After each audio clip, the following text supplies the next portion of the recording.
Have you ever heard the term quid pro quo? It can mean one hand washes the other, or ironically, an eye for an eye. Keep that in mind. Health and divorce. In sickness and in health. I recently read an article that, as is typical in media coverage, painted men as villains. The piece cited the University of Florence study, 2025, which tracked 25,000 heterosexual couples aged 50 across 27 European countries over 18 years. The study found that when the wife was ill, divorce risk increased by 60%. When the husband was ill, no increase was observed.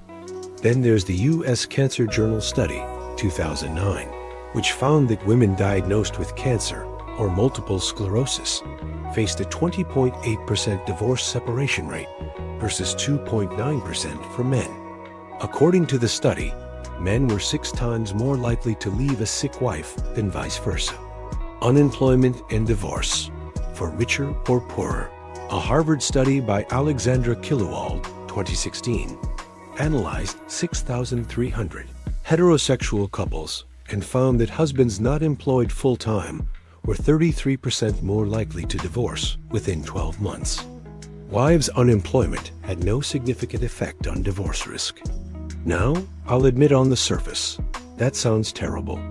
But something about these numbers bothered me, so I kept digging. The missing context. Here's what these studies don't mention. Women file approximately 70% of all divorces. That means men file only 30%. So when we hear divorce risk increased by 60% when the wife was ill, that increase can only be happening within the 30% of divorces that men actually initiate. The studies don't tell us what percentage of that 30% involves illness. It could be 5% of all divorces. It could be 15%. We don't know, because they don't say. What we do know is that 70% of divorces, the vast majority, are filed by women. But there's no corresponding analysis of what's happening in the husband's life during those divorces. Which brings me back to the other half of the marriage vows. When a husband isn't employed full-time, divorce risk increases by 33%. And given that women file 70% of divorces, we can reasonably infer who's initiating most of those separations when he's struggling financially. The double standard. So here's my question. Why do we frame one as abandonment and the other as just divorce statistics? Both involve leaving when times get hard. Both break the same vows, in sickness and in health, for richer or poorer. The studies measuring women's illness carefully track divorce rates and present them as moral failures. But studies measuring men's unemployment are reported as dry statistics with no commentary about broken promises. Maybe both deserve the same scrutiny, or maybe neither does. But the inconsistency is worth noticing. On a side note, my AI tool did something interesting. When I let it create the script, it said, when women are sick, they are abandoned. And then in the very next line, when men lose their jobs, they are left. And I thought, what a cop-out. Abandoned has so much more weight than left. Men abandon, women leave.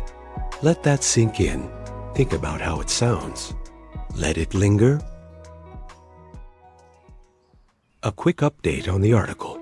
The skewed interpretation of the 60% chance. When a headline reads that divorce risk increased by 60% when the wife was ill, it is statistically accurate, but highly misleading without context. What it sounds like 6 out of every 10 sick wives are left, which is terrifying. The necessary context. The study found that the divorce rate for couples where the wife was healthy was about 0.5% per year.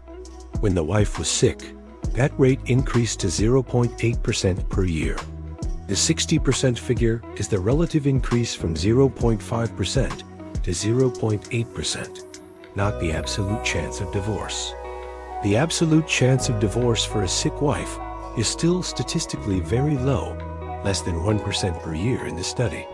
By omitting the low absolute numbers and the context that men only file 30% of divorces, meaning only 30% of divorces are even available for this risk increase to occur in. The media exaggerates the husband's moral failure into a seemingly pervasive societal phenomenon. So be careful when reading articles and always double-check quoted statistics. Stay safe, friends.